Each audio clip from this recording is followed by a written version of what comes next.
chanterons le temps des cerises, les gueux rossignols, les merles moqueurs seront tous en fête.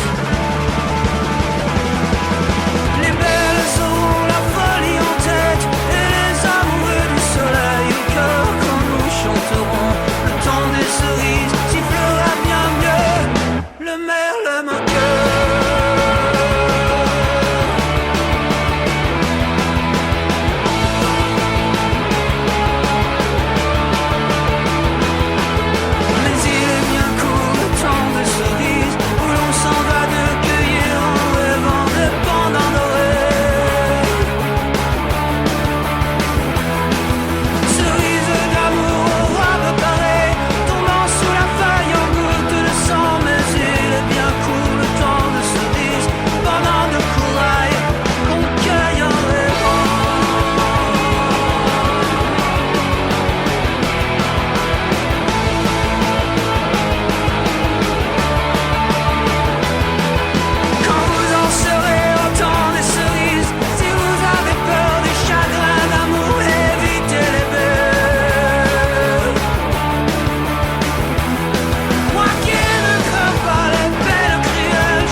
Radio sous pente, la station des Rapins, sans foi, sans loi et sans courbette.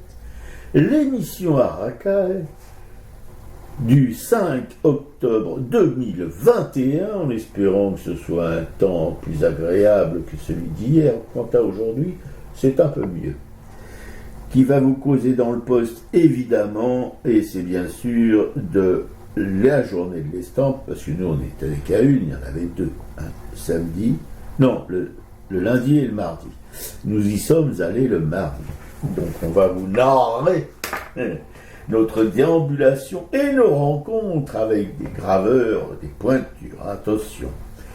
Et puis ça c'est la partie artistique, et puis tout de suite on va commencer avec mon presse papelard que j'ai intitulé « Quand j'étais petit, je n'étais pas grand ». Ouais, bon bah salut à tous, vous pouvez toujours nous mettre un petit mot à artracaille@orange.fr ou sur le 01 41 95 20 96.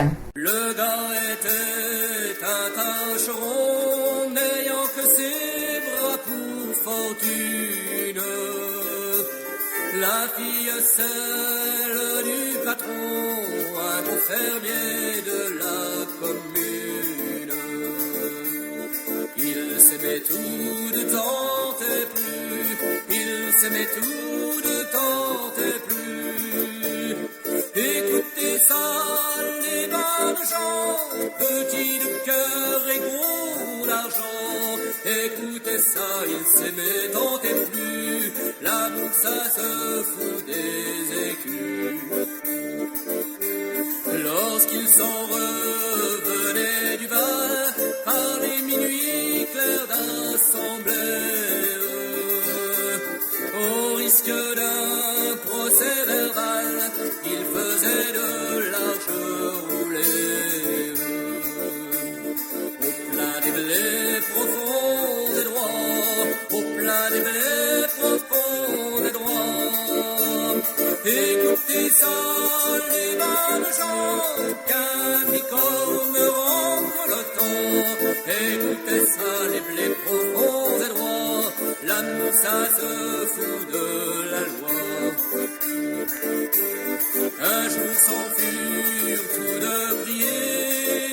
son père et lui son maître, de les laisser se marier, mais le vieux les envoya paître. Alors ils prirent la clé des chambres, alors ils prirent la clé des chambres.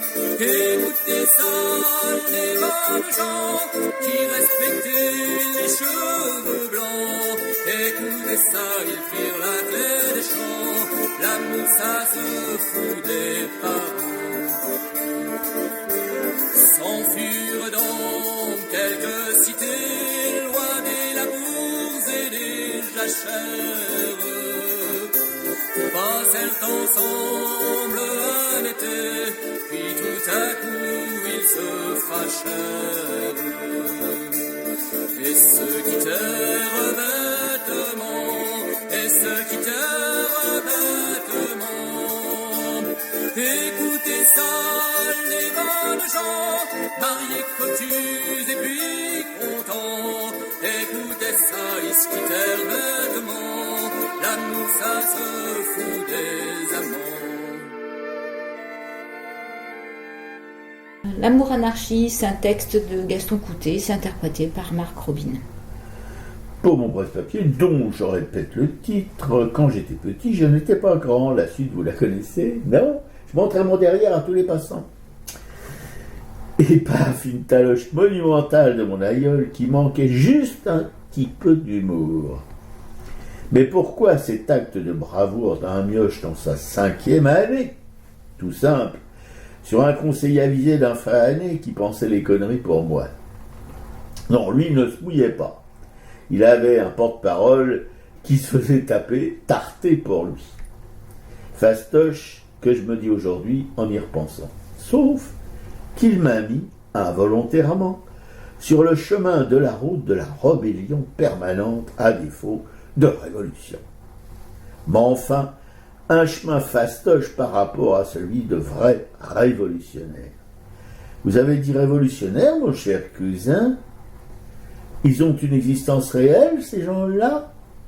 Certes, on en cause dans les gazettes, les livres et même à l'école, mais je n'en ai que peu rencontré, un peut-être bien, deux peut-être bien, dont Louis Lecoing, un, qui m'a ouvert la porte dérobée de l'anarchisme, que j'ai été fédéré, que je ne le suis plus, fédéré par la grâce quasi divine d'une radio qui se dit toute fiérotte libertaire et à laquelle j'ai collaboré.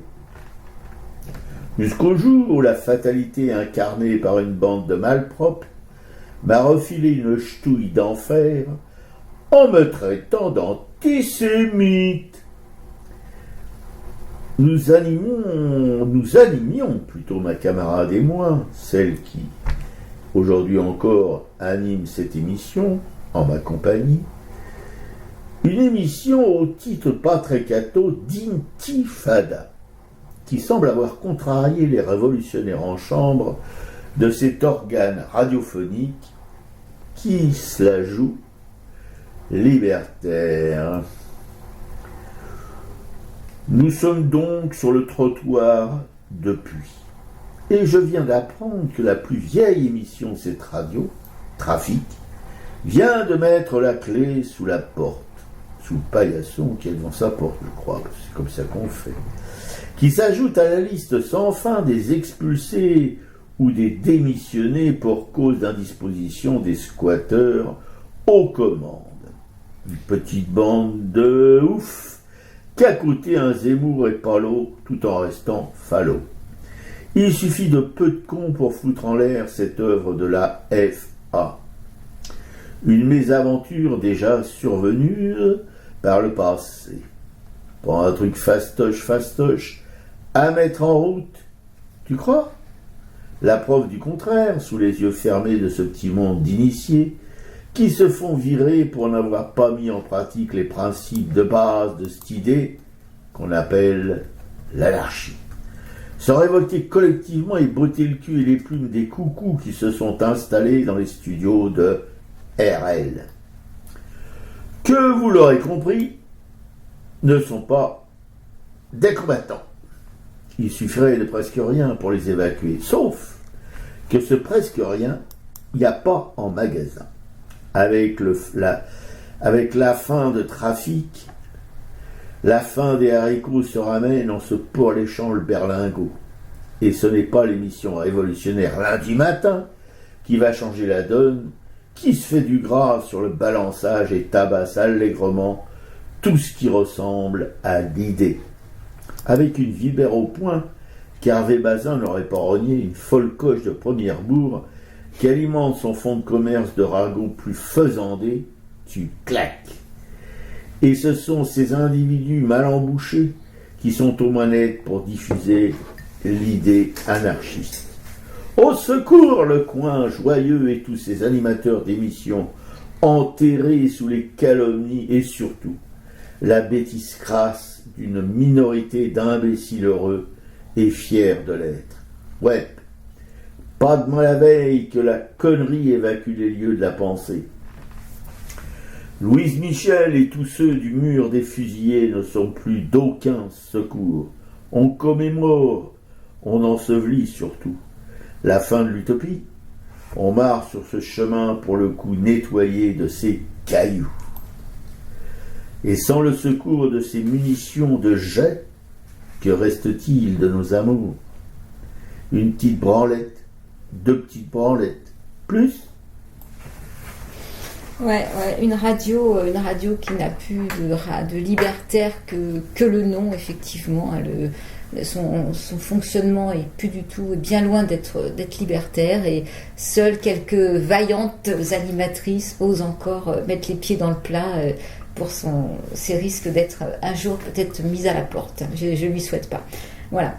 Mais c'est d'une tristesse infinie en fait, et je crois qu'à un moment il faut que ça s'arrête. On peut pas tromper comme ça indéfiniment. Radio libertaire qui n'est pas libertaire, qui est plutôt stalinienne, qui est aux mains d'une poignée de gens et qui a un fonctionnement pas dans l'autogestion ni dans l'écoute, qui est dans l'expulsion, dans la violence.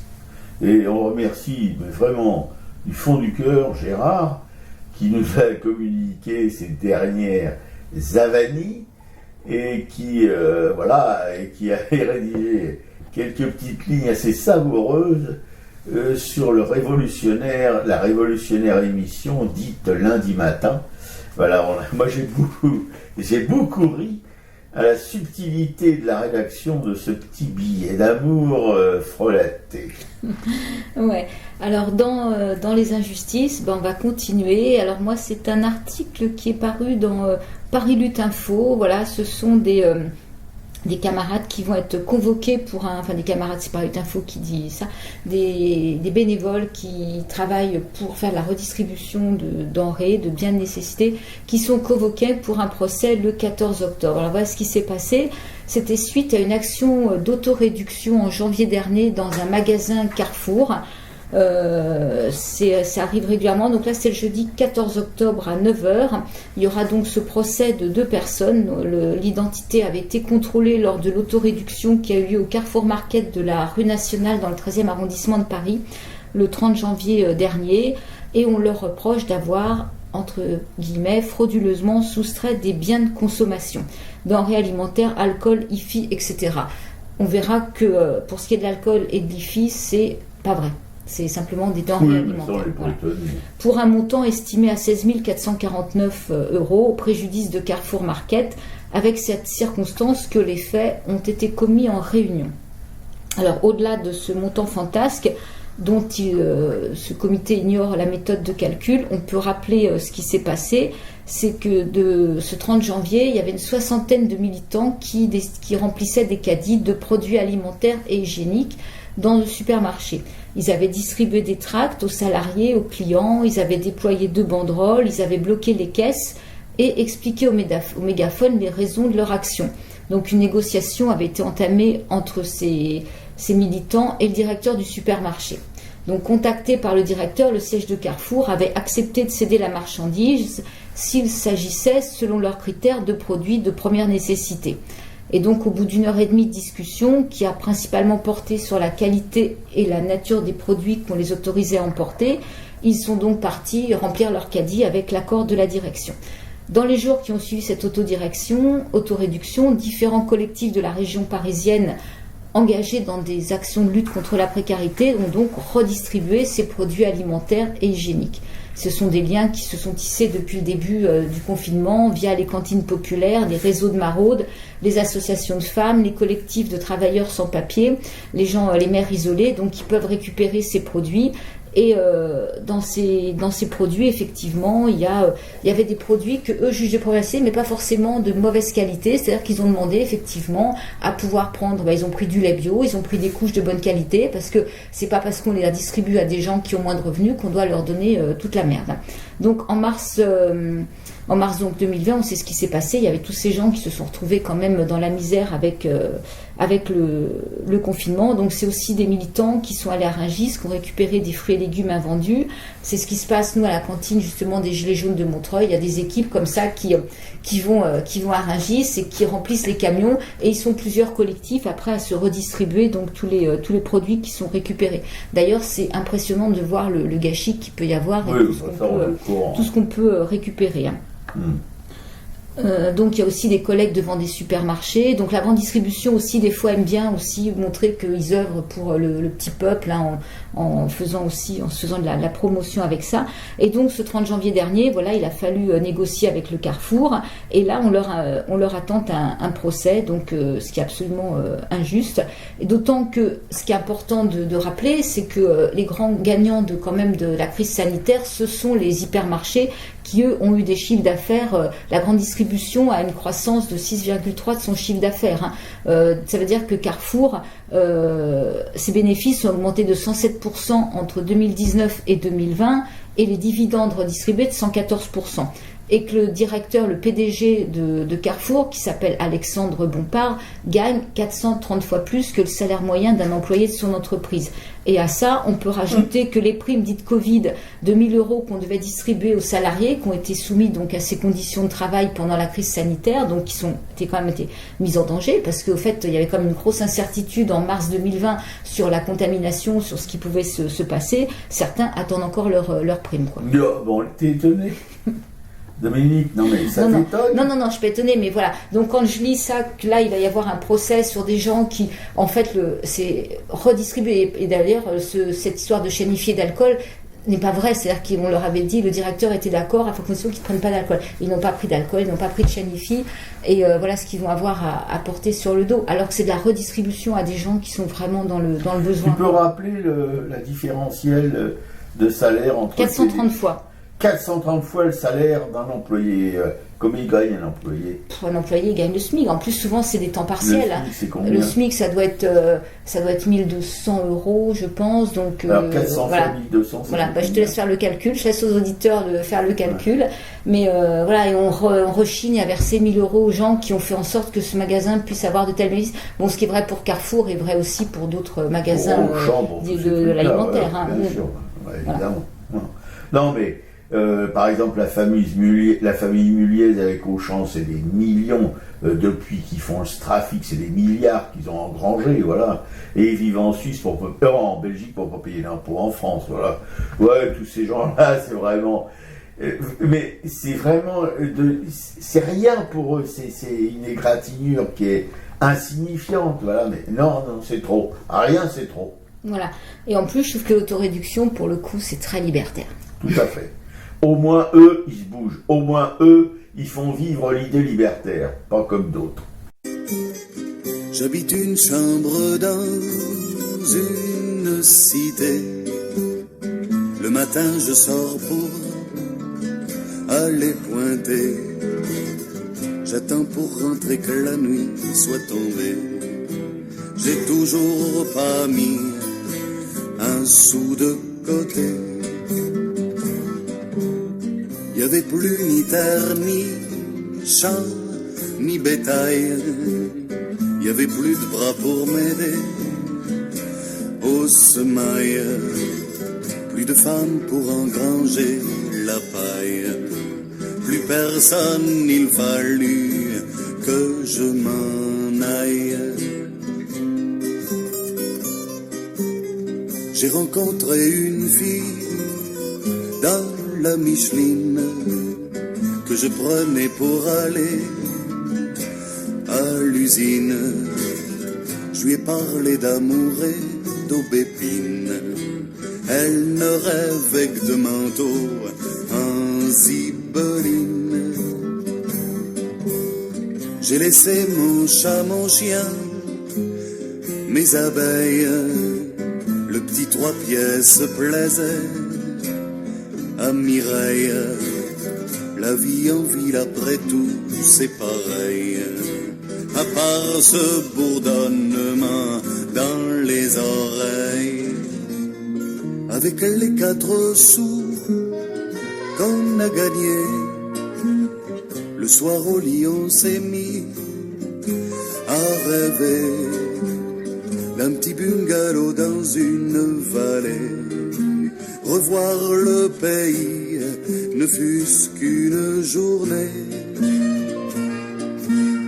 Toutes nos rêveries sont restées sans suite. Le patron de l'usine a pris la fuite. On s'est retrouvés sur la paille aussi vite. Et quand l'avoine manque, les chevaux s'irritent.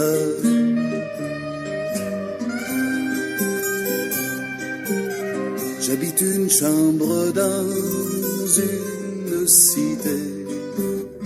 Toujours rien trouvé, Mireille m'a quitté. Je me demande pourquoi j'ai écouté les premiers qui m'ont dit de tout abandonner. J'habite une chambre dans une cité. Toujours rien trouvé, Mireille m'a quitté.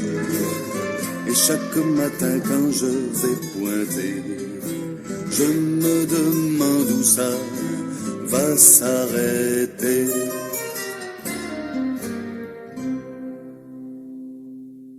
Le chômeur, interprété par Geoffroy.